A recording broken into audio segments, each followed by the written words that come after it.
Welcome students, welcome to the classes of B Pharma third semester. This is Rohit Kumar Trivedi. I will be teaching pharmaceutical engineering. Okay. We have already discussed size reduction. Okay, the process of size reduction, what are the various mechanisms, advantages, disadvantages, okay, and the various instruments for the process of size reduction.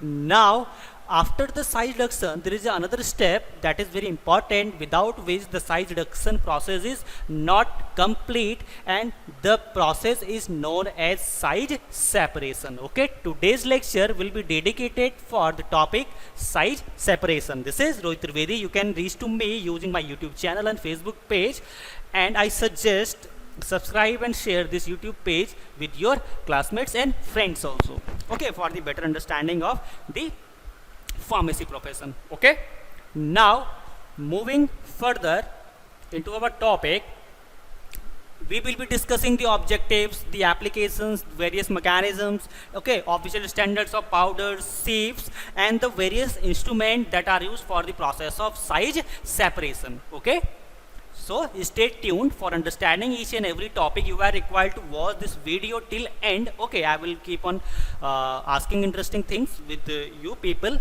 Okay, now the introduction. The very first thing in the size separation is the definition. What is size separation? Okay,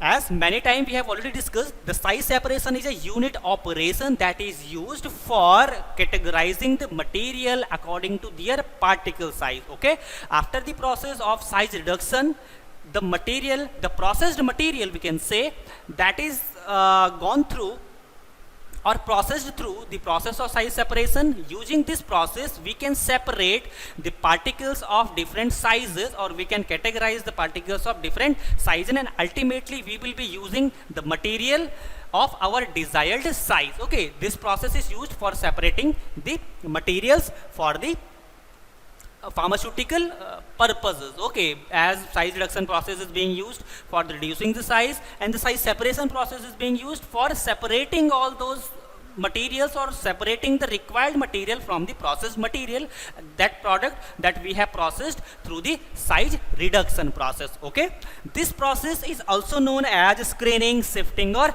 classifying. Okay, you are required to remember these things. The size separation is also known as screening, sifting, and classifying, and the principal instrument for the process of size separation is sieves. Okay, the pharmaceutical sieves, you might have used the domestic sieves for your kitchen purposes. In pharmacy, we use sieves several times for the process of size separation, but the construction of the sieves varies according to our requirement. Okay, we have specialized sieves for the process of size separation majority of the times. Now moving further, using this size reduction process, the particles are reduced into smaller sizes, but in order to obtain the desired size particles, the material is processed through the process of size separation. Okay, so by the process of size separation, we people will be getting the powdered material of our desired size for using in the pharmaceutical processing. Next is our required particle size range can be obtained by using the size separation only, and by using the size separation process, we can identify the average particle size. Okay, it is not possible to have a powdered material of equal sizes, okay, equal particle sizes, but what we do, we just sieve that material, we just process that material through the process of size separation, and we get a average particle sized material for using our pharmaceutical formulation. It is not that easy to make that powdered material to a uniform size, means each and every particle will have identical size. Okay, this practice is not generally possible for us, but we can reduce the particle size up to our requirement. Okay, this process we can do it very easily by the process of size reduction. Following after that, we just follow the process of size separation. Now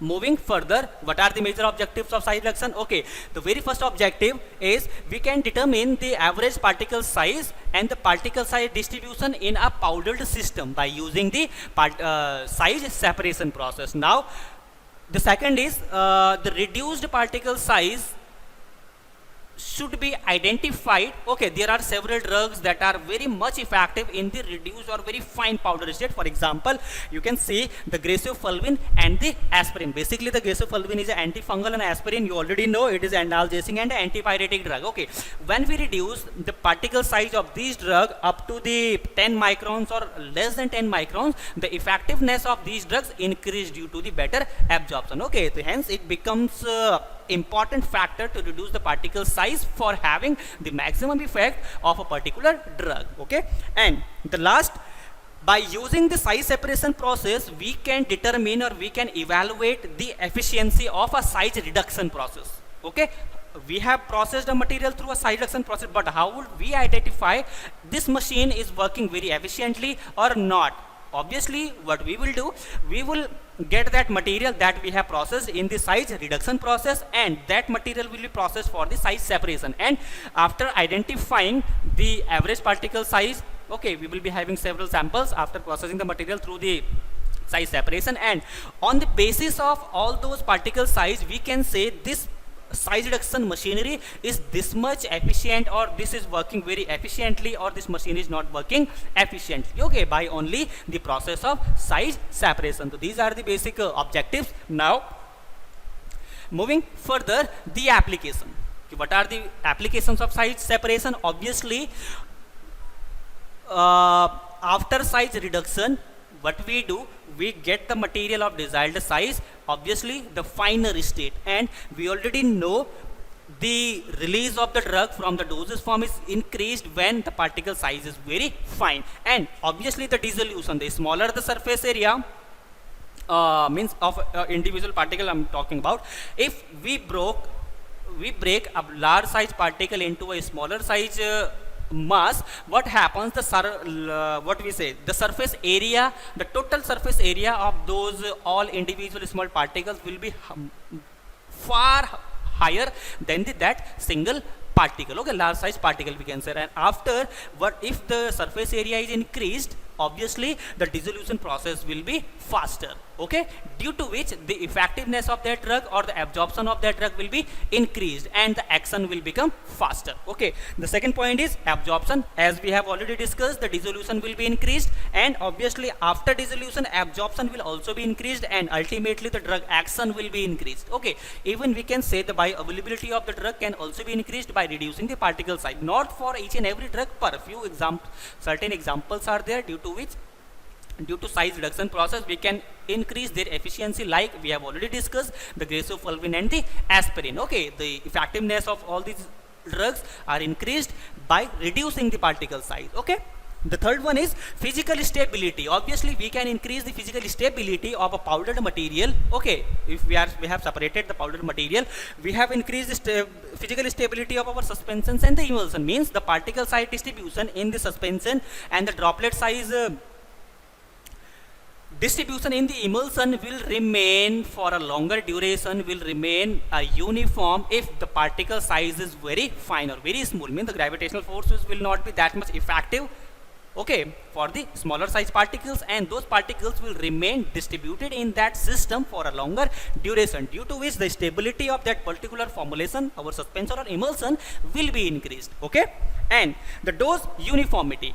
After reducing the particle size, after proper mixing, okay, though the chances of having a single dose is the larger amount of drug, or chances of having another dose, a very small amount of drug, will be reduced if we process the material through the processing of size reduction and following the size separation. Okay, the fine state will be mixed into the other excipients with the other excipient into a geometric dilution manner. We will be having a uniform mixing in that case, and the amount of drug in each and every portion of that mixed material will be uniform if we are reducing the particle size. Okay, means the doses in each and every dosage form will remain constant. Okay, if the particle size is constant. Okay, if there are varying particle size material, the chances of variation in the doses of a different doses form that we have formulated together or that are formulated in a batch may vary. But if the particle size is equal, there will be less chances of this variation, due to which dose uniformity will be obtained. Okay, so these are the few applications of the size reduction and size separation process. Okay, so size reduction, after that what we do, size separation. Okay, we get the material of our desired size and we use that material in pharmaceutical processes. Okay, so this was the general introduction of size separation. Okay, in next lecture we will be discussing few theories, few principles of size separation, and after that we will be discussing all the machineries that are being used by the pharmaceutical industries, by the laboratories for the process of size separation. Okay, the major equipment is our pharmaceutical sieves. Okay, we will be discussing each and every aspect, so stay tuned. As you already know, this is Rohit Kumar Trivedi, Assistant Professor of Pharmacy. Stay tuned to my YouTube channel, and you can also follow me on Facebook. The name is Rohit Kumar Trivedi. You can simply search and identify and like that page, and you will be getting each and every notification instantly. And do share this YouTube channel among your other classmates, as they will also get benefited. Okay, if you have any question in your mind, you can definitely ask anytime. You can comment in the comment box. I will try to answer each and every question instantly. Okay, till then, happy learning. Bye bye.